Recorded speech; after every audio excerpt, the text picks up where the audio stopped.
Hi, everyone. Welcome to this series. Is asking the question: Is it possible that Paul was an Herodian infiltrator, a wolf in sheep's clothing? This is episode 2 in this series. We've covered the colonel who was giving us her intelligence background for the U.S. military and how she identified traits of Paul that matched an infiltrator who's trying to gain information on an opposing group, and then we've gone through that, and we will have more episodes dealing with other people who have provided summaries of why they think Paul's an Herodian. But we're going to look today at episode 2 at Dr. Taylor Marshall's article, Was St. Paul Related to Herod? And that's this article right here. I'll post the link to that in the description to this video, and you can follow it that way as well. Read the whole thing in detail. I'm just going to give highlights. Anyway, I just want to read you how it begins. St. Paul, so he's obviously Catholic. St. Paul says that he is of the tribe of Benjamin and a Hebrew of Hebrews, Philippians 3, verse 5. And then he says, in my book, The Catholic Perspective on Paul, 2010, I assembled a historical biography of St. Paul and showed how his life informed his theology. Since then, so this is after his 2010 book, he writes this article. Since then, I have been trying to fit another piece of the Paul puzzle, Paul's relation to Herod. Okay, so it's not in his original book. It's something he thought about later. And he doesn't say anything that you're to walk away with and conclude from. He just wants to know more about Paul's life. And so he's detailing it. And it's so therefore I find it a little bit interesting. He's not saying what it means to us, how we should process it. He's just telling us what facts prove that he is of the Herodian family. All right, so this is the article the way it appears in my browser. So I'm just going to go through it the way it appears.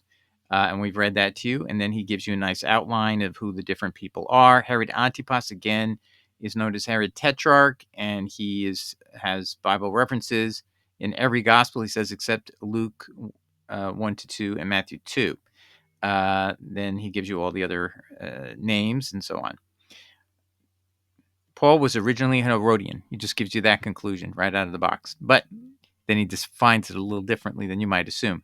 By Herodian, I mean that he seems to have connections with the family and court of the Herods. So he's concluding, he calls him Herodian by something that seems to be the case. So in other words, he thinks it's true, and that's why he's calling him an Herodian. But you might not agree with him, is what he's saying. So that's always a possibility with historical fact anyway.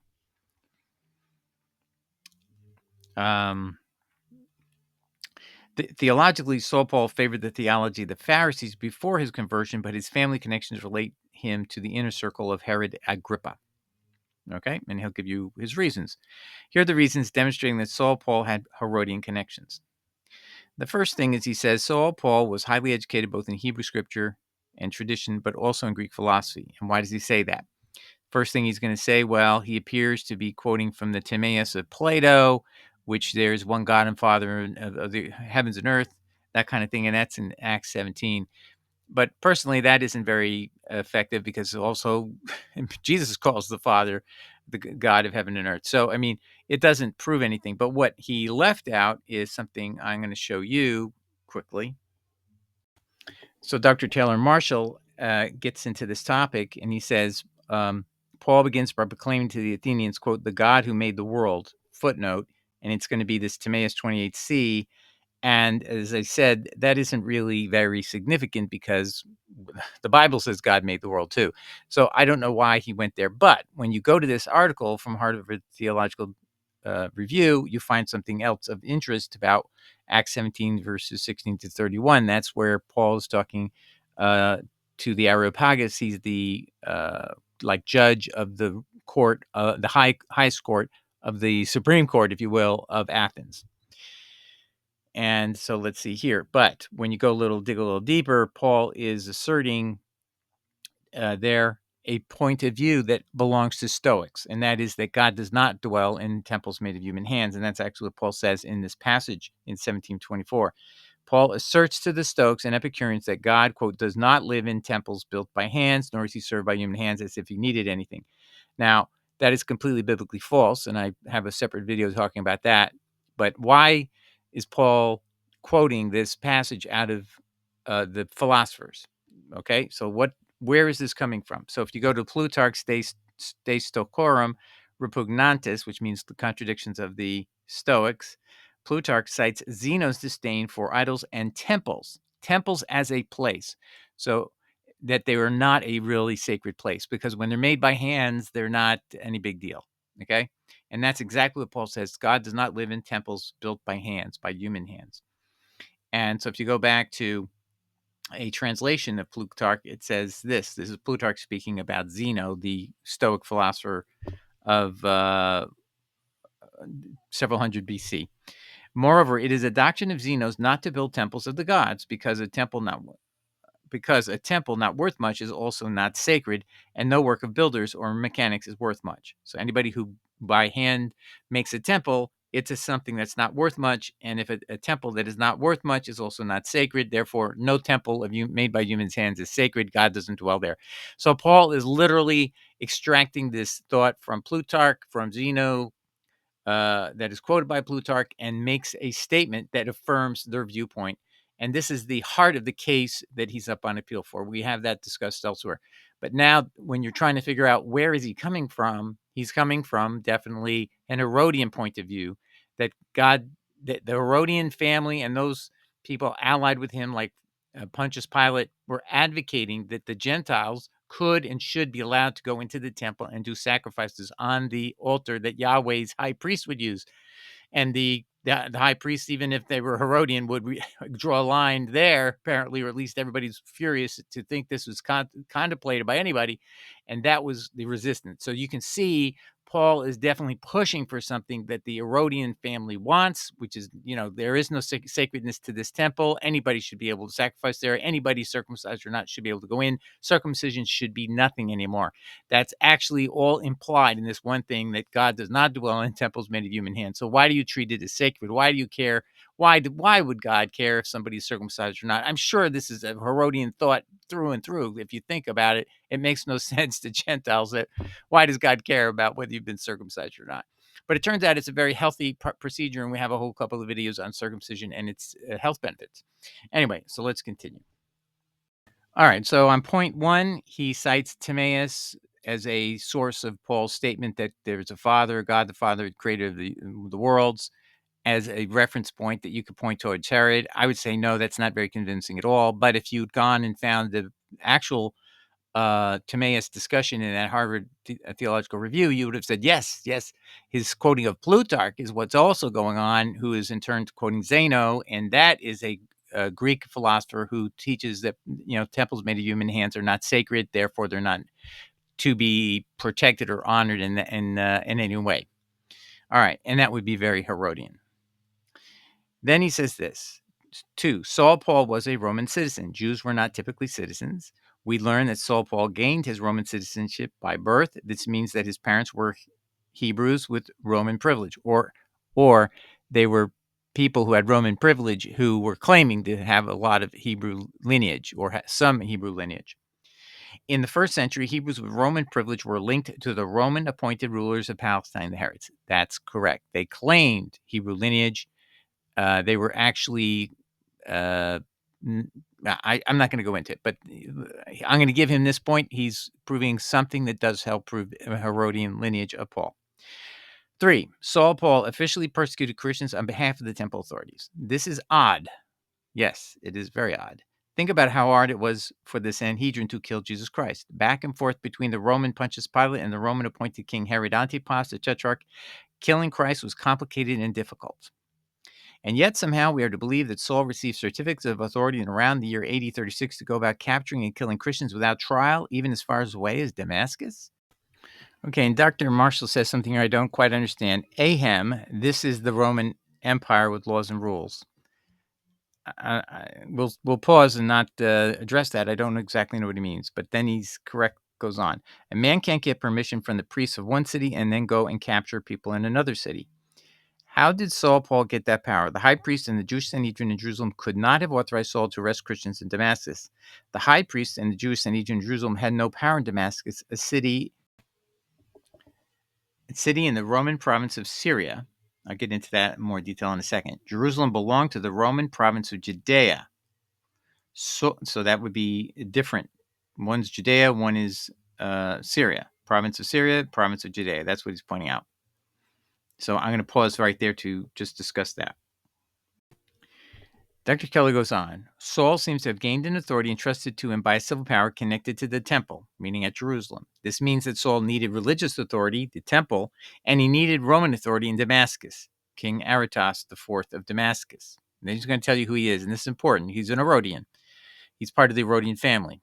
His daughter is married to King Herod Antipas. I'm just going to jump in here, and that's who sent Jesus to his crucifixion with Pontius Pilate. King Aretas IV of Damascus. King Aretas IV, who ruled over Damascus during the period of Saul Paul's conversion, was the father-in-law of Herod Antipas the Tetrarch, that's who died at AD 39. You might remember how St. John the Baptist was preaching against Herod Antipas for divorcing his wife in order to marry his brother's wife, Herodias. Well, St. John the Baptist was defending the honor of Herod Antipas' first wife, Phasaelis, the daughter of King Aretas IV. Small Herodian world. Okay, but that's not the important thing. The important thing is Herod Antipas is the person who sends Jesus to his death back to Pilate, saying they mock him, they put crown of thorns on him. All this happens at that place, and he's sent back. And it was obvious what was the verdict. Okay, so that's the fact that we have to highlight here. And I would have done that if I were Dr. Taylor, but he didn't. That's okay. I'm going to do it. But I want to read you some other source of the same material so you get even a better understanding. And this is documented from something Paul says himself. Okay, so in this article by First Baptist, entitled Paul Met Jesus on the Road to Damascus, Acts 9:30-20. If you search those terms, it'll come up. It says, by Paul's day, a ruler named Aretas, who was Herod Antipas's father-in-law, in other words, Herod Antipas's wife's father, had taken control of Damascus. 2 Corinthians 11:32. Pause there. Take a look down here. I copied 2 Corinthians 11:32. In Damascus, the governor under Aretas the king. So that's how Paul was referring to the ruler of Damascus as a king. So anybody, we don't realize this, but wherever the Herodian family went, they appointed themselves king of that area so they could rule in the style that people understood from the past.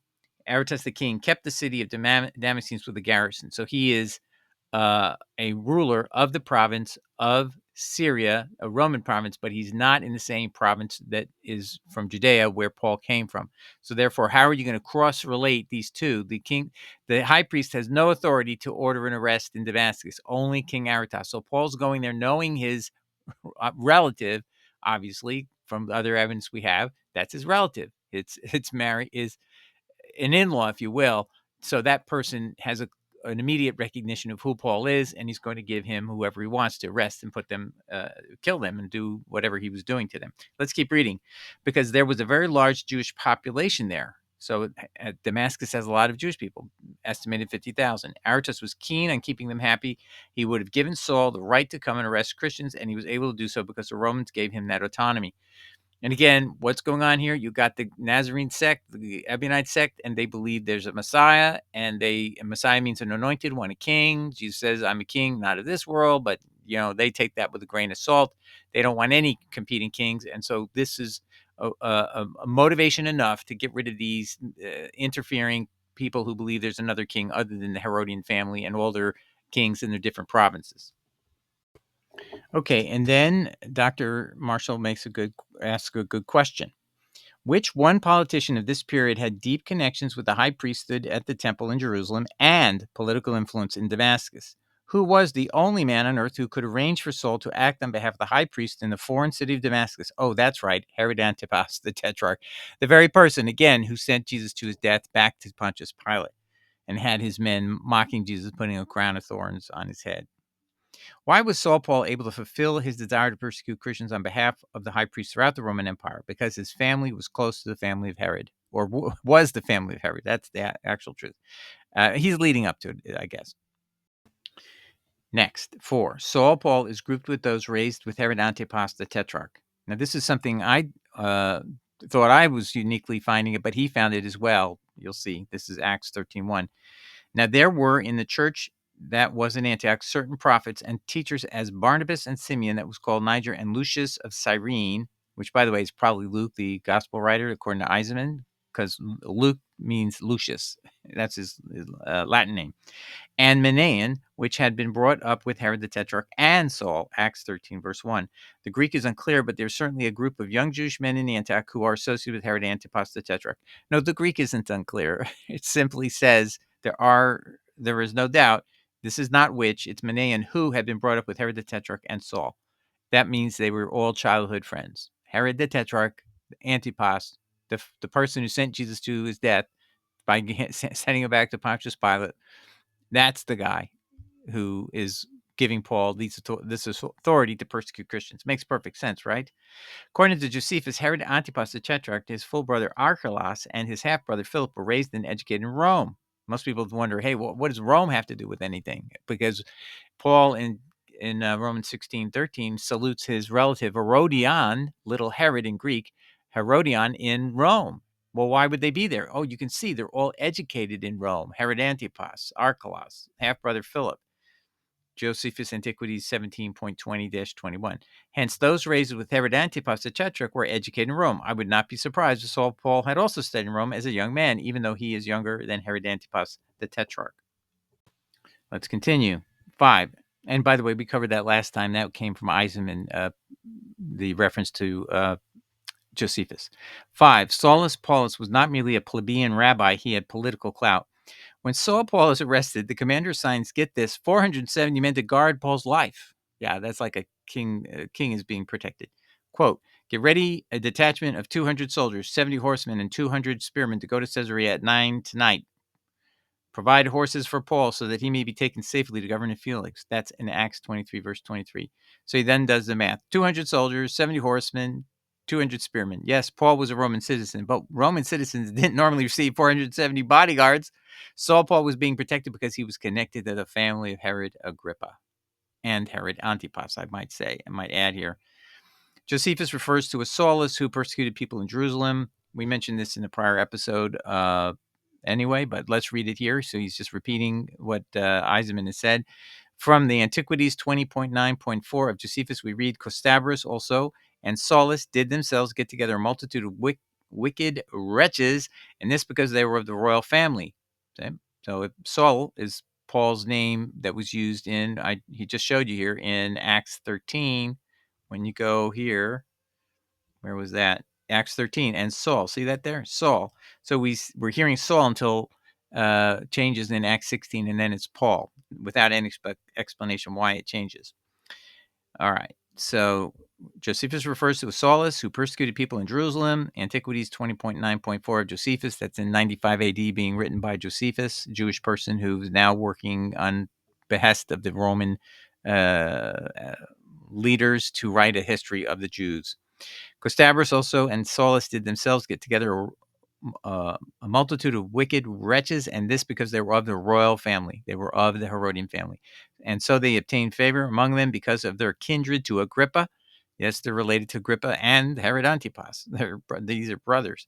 But still they used violence with the people and were very ready to plunder those that were weaker than themselves. Is this the same Saul? It's hard to tell, but a Saul who was of the royal family and kindred to Herod Agrippa and who used violence with the people sure sounds like Saul Paul in his pre-Christian days. Well, it's not hard to tell. That's the same person. Okay. But I think he's trying to go slowly into this and say, well, here's some evidence, and then he's going to close it up, I think. Yeah, I think here's where it closes the loophole.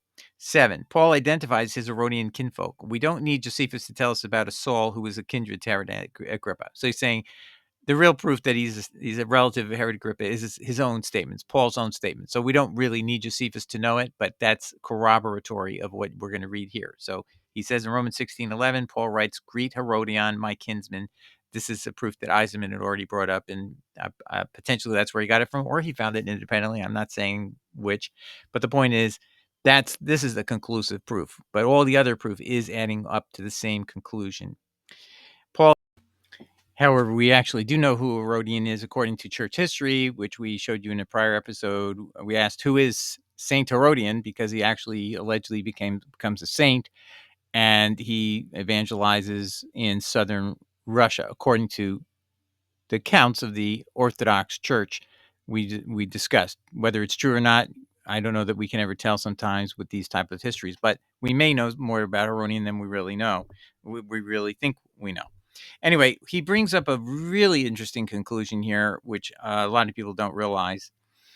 Some might counter my arguments by stating that Saul Paul himself claims to have been a Pharisee and not a Herodian. But this is where things get interesting. The Pharisees and Herodians work together. And I'm going to pause there. If you listen to Eisenman, he's saying the Pharisees were not known as being strict according to the law. Absolutely the opposite. Just like Jesus says, they're very good about tithing, but they neglect teaching all the rest of the law about mercy, about pistis, which could be obedience or faith, depends how you understand the word, and the judgments. That what is that? That's the judgment section of the law. A whole section of the law is called judgments. These are the rulings by Moses and others on issues of how to interpret the law, and it's called the judgment sections. And it's even in the Torah read that way if you read it in modern books. So they're very weak and shallow teachers of the law, and that's why anybody could virtually exceed them. The only ones who follow the Torah closely were the Sadducees. So we have this all backwards. Paul, and where do we get this from? Because Paul tells us the Pharisees were the strictest sect. No, Jesus says they were the loosest sect, and so does the Dead Sea Scrolls say they were the loosest sect, and so does everything else prove what Paul said. Them being the strictest sect is totally non-factual. Let's put it that way. Now listen, so why would the Herodians be supporting the Pharisees? Because these people teach oral law, they negate the written law. This is exactly what the Pharisees served to be basically placators of the Roman state, and could be malleable. While the Sadducees are very strict, they just look at the rules in the law. It's written, we don't move, we can't change, and that's what they're supposed to do. The lower order priests. Now, oddly, then the Sadducee high priest is appointed by the Herodians all these decades in the time period of Jesus. So that's they have the Herodians have some control over the high priest, but the group that's more malleable are the Pharisees. So let's listen what he says here. When the Herodians are mentioned in the Gospels, Mark 3, verse 6, 12, verse 13, Matthew 22:16, compare also Mark 8:15, Luke 13, verses 31, 32, and Acts 4:27. They are coupled with the Pharisees. For example, in Mark 3:6, the Pharisees plot against Jesus regarding his teaching on the Sabbath day by incorporating the Herodians into the conspiracy. In Mark 8, verse 15, Christ described the alliance of the Pharisees and Herod against him. In Mark 12, the Pharisees and Herodians together tried to trap Christ with their question about paying taxes. See? Each time the Herodians are mentioned, we don't realize how many times Herodians are mentioned. Thus, the fact that Saul Paul was a Pharisee does not disqualify him from being a Herodian. Rather, it substantiates it. In fact, it proves he was a Herodian, because the Herodians worked closely with the Pharisees as a group. It was hard to get the lower ordered priests underneath the high priest to ever go along with anything that the Herodians ever wanted. And you see that in the book of the Antiquities of the Jews and the War of the Jews, where Josephus is talking about the lower order priests were rebelling against the high priest and trying to ask for extra pay, and Saulus comes in and beats them up. And the high priest wins that battle, because what's happening? The Herodians are sending in their hitman, Paul, to beat these people up. He was a physically violent person, just so you know, in the accounts of Saulus in the book of the Antiquities of the Jews and the War of the Jews that Josephus relates. Okay, so I hope that helps you understand, have more further confidence that what we've told you about Paul being Herodian is true. And just in terms of critiquing this work by Taylor Marshall, he missed a couple of things. He missed the fact that it's not just Timaeus that Paul was plagiarizing in his talk to the Areopagus. He was plagiarizing Plutarch, and Plutarch's remarks about Zeno. It's almost verbatim. God does not live in temples made of human hands, is what Paul says in Acts 17. And it's very similar to Plutarch saying that the temples made of hands are not worthy of any sacred validity to God, because they're made by human beings. They don't have any sacredness to them. And then once you tie it together that way, you end up having the evidence that Josephus relates that the Herodians were trying to do away with the temple law that restricted that the Gentiles could not sacrifice at the temple of Jerusalem. That's what they were pushing for. And the lower order priests of underneath the high priest were refusing this. And that was a big battle. And that's a lot of what was going on in the siege of Jerusalem was also to eventually win that battle, or at least make it moot. If you can't have a temple, if we can't go to your temple, you're going to have no temple. So that's kind of what happened. But that proves that Paul's siding for against circumcision and making the law abolished and all that was exactly Herodian position legally that they were trying to effectuate. And now it looks like they're using the Christian sect and contaminating us with this fellow with his doctrines to actually give us allegedly from Jesus above, which you can't quote, saying that all these things have to be abolished, and opening the door to exactly what the Herodians were hoping to get in the long run. And the other deficiency I have with this article is that he never defines for you. He does tell you Herod the Antipas is known as Herod the Tetrarch, and he tells you that Paul is. It does appear that Paul was a playmate, a young person raised with Herod the Tetrarch, Herod Antipas, in Acts 13:1. But he never reminds you that Herod Antipas is the one who took Jesus and dismissed him back to Pontius Pilate. He didn't give the trial that Pontius Pilate wanted him to do. He just basically sent him back, mocked him, and then basically his men mocked him with crown of thorns and robe and all that. It was obvious. They treated him as a fool and they sent him back. And if you're Pilate and you see what basically someone superior to you has done, even though he's superior out in a different province in Judea, you're going to take that as a very significant guidance of where this trial has to end up. I don't want this guy ever showing up on the map as a Messiah that I got to deal with in the future, a king. All right, that's what would happen. So I don't understand why he leaves that out completely. He never mentions that this is the guy who sent Jesus back to his death at Pontius Pilate's hands. With that said, I now want to say something very complimentary of him is that he caught all the main points that Eisenman brought up, or most of them. But what he also did is made a real clear case that Paul and the Pharisees they work together with the Herodians and they cooperate with them. And that's proven by all these references in the Gospels.